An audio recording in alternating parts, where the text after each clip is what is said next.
दोस्तों, जापान वह कारनामे करने जा रहा है जो आज तक जापान ने कभी भी नहीं किए, क्योंकि जो जापान अभी तक फाइटर जेट और मिसाइल जैसे हथियारों से दूरी बना रहा था, अब वही जापान डिफेंस प्रोडक्शन इंडस्ट्री में कूद चुका है और खासकर जापान फाइटर जेट्स के प्रोडक्शन पर ध्यान दे रहा है, जिससे अब भारत और जापान के पुराने और मजबूत रिलेशन का फायदा भारत को मिलने जा रहा है। दरअसल हाल ही में खबर निकल कर आ रही है कि जापान ने अपनी रक्षा नीति में बड़ा बदलाव करते हुए फाइटर जेट्स यानी कि लड़ाकू विमान दूसरे देशों को बेचने का फैसला लिया है, जिसमें जापान की ओर से भारत को डिस्काउंटेड प्राइस में फाइटर जेट्स मिलने वाले हैं। आपको बता दें कि जापान ब्रिटेन और इटली की मदद से एडवांस टेक्नोलॉजी से लैस फाइटर जेट्स डेवलप कर रहा है, क्योंकि इटली और ब्रिटेन के पास फाइटर जेट्स को डेवलप करने की एडवांस और लेटेस्ट टेक्नोलॉजी मौजूद है, जो कि भारत, जापान और अमेरिका जैसे देशों के पास भी नहीं है। और इसीलिए जापान जो फाइटर जेट डेवलप कर रहा है, उसे खरीदने के लिए बड़े बड़े देश जापान से डील को फाइनल करने के लिए लाइन में खड़े हुए हैं। और भारत के लिए अच्छी बात यह है कि भारत को अब डिस्काउंटेड प्राइस में फाइटर जेट्स जापान से मिलने वाले हैं, जो कि हमारे डिफेंस को और भी ज्यादा बढ़ाने के लिए कामगार साबित होने वाले हैं। पूरी अपडेट क्या है इस वीडियो में समझते हैं, लेकिन आगे बढ़ने से पहले भारत को जापान से सस्ते दामों में फाइटर जेट्स मिलने जा रहे हैं, उसके लिए वीडियो को एक लाइक करके चैनल को सब्सक्राइब जरूर कर लीजिए, क्योंकि यह आपके लिए एक सेकंड का काम है, लेकिन इससे हमारी काफी बड़ी मदद होती है। अगर लेटेस्ट रिपोर्ट्स को देखें तो इसके मुताबिक जो जापान अभी तक फाइटर जेट्स और मिसाइल जैसे हथियारों से दूरी बनाए हुए था, अब वही जापान दूसरे देशों में फाइटर जेट्स एक्सपोर्ट करने का प्लान बना रहा है।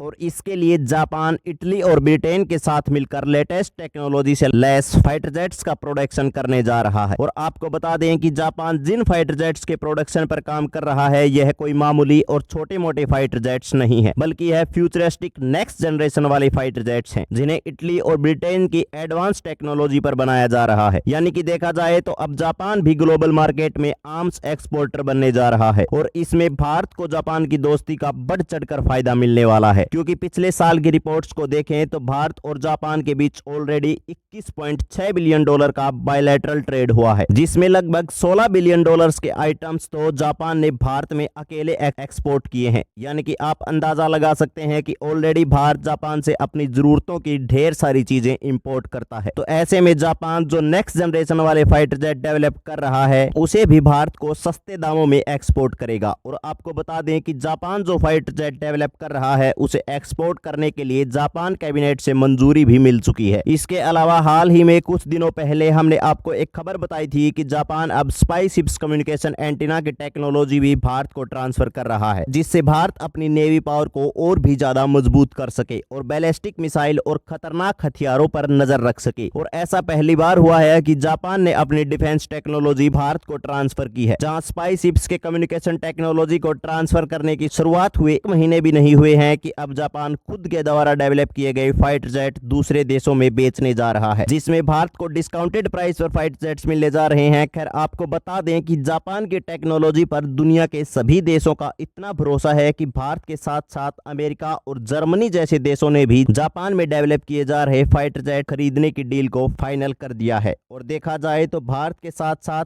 अमेरिका, जर्मनी और वियतनाम को लेकर 15 देशों ने जापान के साथ डिफेंस पार्टनरशिप एग्रीमेंट को साइन किया है। यानी कि जापान में डेवलप किए जा रहे फाइटर जेट को खरीदने के लिए यूनाइटेड स्टेट जैसे डेवलप देश लाइन में खड़े हुए हैं, जो कि खुद इस समय 6th जनरेशन वाले फाइटर जेट डेवलप कर रहा है। और हैरानी वाली बात यह है कि यह जो फाइटर जेट हैं, इन्हें AI की टेक्नोलॉजी से भी लैस रखा जा रहा है। इनकी यह क्वालिटी अन्य देशों के फाइटर जेट से इन्हें यूनिक बनाती है, और इसका अंदाजा आप इसी से लगा सकते हैं कि यह फाइटर जेट कितने ज्यादा पावरफुल और स्मार्ट हैं, जो कि भारत के लिए काफी ज्यादा इंपॉर्टेंट है। और यह भी उम्मीद जताई जा रही है कि जापान सबसे पहले जो फाइटर जेट डेवलप करेगा, वह भारत को ही एक्सपोर्ट किया जाएगा, क्योंकि हिंद प्रशांत क्षेत्र में चीन के आक्रामक रवैये पर भारत हमेशा आपत्ति जताता रहा है। और हाल ही में विदेश मंत्री एस जयशंकर ने चीन पर निशाना साधते हुए कहा था कि हिंद प्रशांत क्षेत्र में शांति और स्थिरता के लिए जापान भारत का एक स्वाभाविक साझेदार देश है। और वैसे भी इस क्षेत्र में चीन के बढ़ते दखल को देखते हुए भारत और जापान ने हमेशा साझा विचार व्यक्त किया है। तो ऐसे में यह कहना गलत नहीं होगा कि हिंद प्रशांत क्षेत्र में में स्थिरता के लिए भारत जापान का मजबूत संबंध भारत और जापान के बीच फाइटर जेट की डील के लिए महत्वपूर्ण भूमिका निभा सकता है, क्योंकि अगर जापान भारत को फाइटर जेट देता है तो भारत और जापान मिलकर इस क्षेत्र की आसानी से रक्षा कर सकेंगे। यही नहीं, इसके अलावा करेंटली जापान में जो फाइटर जेट इस्तेमाल किए जाते हैं वह फाइटर जेट्स भी भारत में एक्सपोर्ट होने की उम्मीद जताई जा रही है, क्योंकि जापान भले ही डिफेंस के इक्विपमेंट और उसकी टेक्नोलॉजी दूसरे देशों को नहीं देता, लेकिन इसके प्रोडक्शन के मामले में जापान अन्य सभी देशों से कई गुना आगे है, क्योंकि फाइटर जेट के कुछ इक्विपमेंट ऑलरेडी जापान अमेरिका की कंपनियों के साथ मिलकर डेवलप करता है। और यदि जापान के द्वारा डिफेंस एक्सपोर्ट के मेन रीजन की बात की जाए तो अब जापान भी ग्लोबल मार्केट में अपनी डिफेंस इंडस्ट्री को बढ़ाना चाहता है, जिससे जापान के इकोनॉमी और इंफ्रास्ट्रक्चर डेवलपमेंट की रफ्तार पहले से और ज्यादा हो सके और जापान की इकोनॉमी में भी एक बड़ा बूस्ट देखने को मिलने वाला है। और जापान की डिफेंस इंडस्ट्री की पहचान भी भारत, अमेरिका और वियतनाम जैसे देशों में बनने जा रही है। लेकिन इसके अलावा भी जापान का दूसरे देशों में हथियारों को एक्सपोर्ट करने का एक बहुत बड़ा कारण है, क्योंकि देखा जाए तो दूसरे देशों में हथियारों का एक्सपोर्ट करना जापान के संविधान के भी खिलाफ है। लेकिन इसके बावजूद भी जापान अपने संविधान के खिलाफ दूसरे देशों में हथियार की सप्लाई करेगा। जापान ने बढ़ते क्षेत्रीय और वैश्विक तनाव, खासकर पड़ोसी चीन के बढ़ते रवैये के कारण जापान ने तेजी से नियंत्रण मुक्त करने के लिए कदम उठाए हैं, क्योंकि जापान नहीं चाहता कि चीन दूसरे देशों में कब्जा करके अपना प्रतिनिधित्व जमाने का प्रयास करे। इसीलिए जापान केवल उन्हीं देशों को फाइटर जेट और हथियारों की सप्लाई करने वाला है जिनके साथ जापान के रिलेशन काफी अच्छे हैं, ताकि आने वाले समय में यह सभी देश मिलकर चीन के खिलाफ एकजुट होकर खड़े हो सके। इसीलिए जापान और भारत मित्र देश होने के कारण जापान भारत की डिफेंस फोर्स को बढ़ाने में, डिफेंस इक्विपमेंट और फाइटर जेट जैसे हथियारों के मामले में भारत की मदद करने के लिए तैयार है। बाकी आप लोग अपनी राय कमेंट में बताएं कि जापान भारत को कितनी जल्दी अपने फाइटर जेट एक्सपोर्ट करेगा। अगर आपको वीडियो अच्छी लगी हो तो हमारी इस वीडियो को फेसबुक और व्हाट्सएप पर शेयर करें। धन्यवाद।